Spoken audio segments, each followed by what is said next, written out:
You know, what do you get when you cross some of the fiercest warriors in history with, well, cats? It turns out you get a story that is way deeper and way more fascinating than you'd probably ever guess. So let's dive into the absolutely incredible feline legacy of the Vikings. So, let's just start with the big question. When you picture a Viking longship, crashing through the waves, what's the last thing you'd expect to see on board? I'm gonna guess a purring cat isn't the first thing that pops into your head, right? But what if I told you they were basically essential crew members?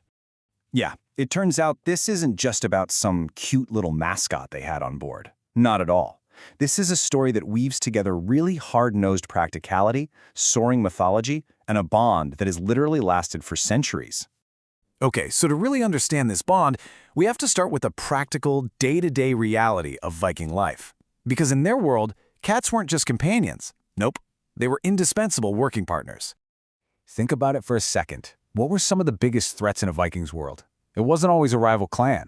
A lot of the time, it was rats and mice destroying precious food supplies, whether that was on a longship or back at the farming settlement. Cats, they were the perfect solution. Expert pest control that protected their food and even helped prevent the spread of disease. But their value went way beyond that. They offered this quiet companionship on those long, really isolating journeys at sea.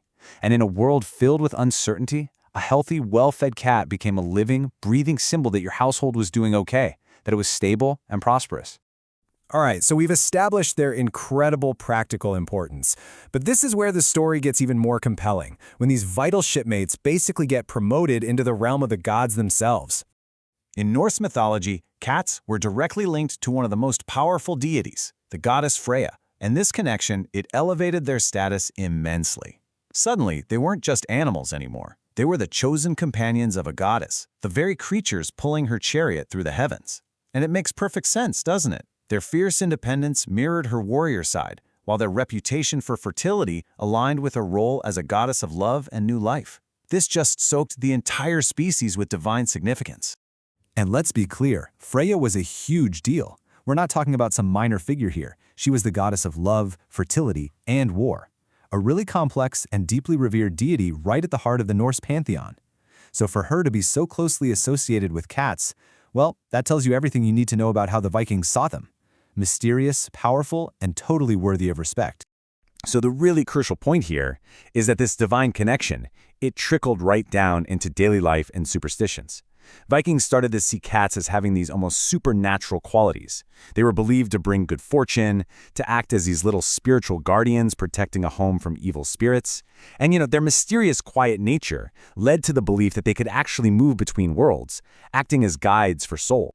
Now, this all sounds like a great story, but how do we know it's true? Well, the proof isn't just written in the ancient sagas. It's literally buried in the ground. Archaeology gives us solid, tangible evidence of this incredible feline bond. Archaeologists all across Scandinavia have found some incredible proof. They've unearthed cat skeletons that were carefully laid to rest in graves right alongside their human owners, which suggest a bond that was meant to last right into the afterlife.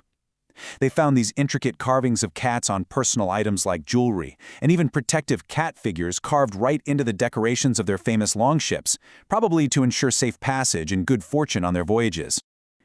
When you look at an artifact like this amulet, it all becomes so clear. You just don't go to the trouble of carving a detailed likeness of an animal onto your personal belongings or your ship unless it holds some really deep meaning for you. These weren't just pets. They were truly revered creatures, symbols of protection, luck, and divine power. And what's amazing is that this powerful history, it didn't just end when the Viking Age did. The legacy of these feline warriors is still with us today, and in ways you might not even expect.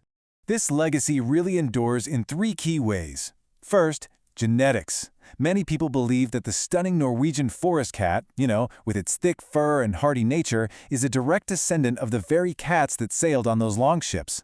Second, in symbolism. The traits the Vikings admired in cats, that fierce independence, that mysterious nature, are still how we often see them today. And finally, you see it all over our pop culture, where the idea of the feline warrior continues to inspire characters in books, video games, and movies. So, I'll leave you with this thought. The next time you see a cat, whether it's curled up on a sofa or prowling through a garden, maybe you'll see something a little different. Not just a pet, but the descendant of a divine companion, a shipmate, and a warrior's most trusted friend.